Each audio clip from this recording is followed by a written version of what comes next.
In an interview with SDPB's Chuck Parkinson, former Chief Washington correspondent Chuck Rosh explains the life of a reporter in the nation's capital.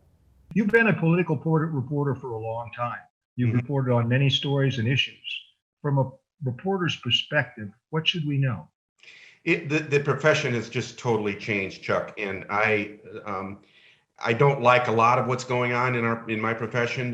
There are still a number of people that I think I respect and admire, but I think it's been overrun to a degree by what I call the shout shows that a lot of people tune into as their quote unquote news on TV, and I think it's helped lead, and I think our inability to counter that with something that's resemblance of the sort of the aspirations for fairness and objectivity that once kind of at least overhung the profession are just not there anymore. And I think now you're in either one camp or the other, even if you're not.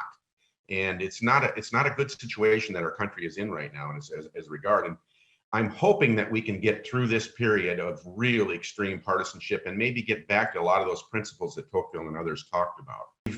We've brought a new generation of political reporters forth that are really good at the horse race and the strategy and the tactics. But when policy comes down the road, it's not a forte, and it's not what sells on a lot of these sites. There's an awful lot to explore from the ground up what's going on in the country right now. And we're just really missing all that and all of the Sturm und Drang that's happening between the candidates and the campaigns. Our country is in a tremendous change period right now because of COVID. And I always approached election coverage as an opportunity to write about what's going on in the country and the things that are driving stuff.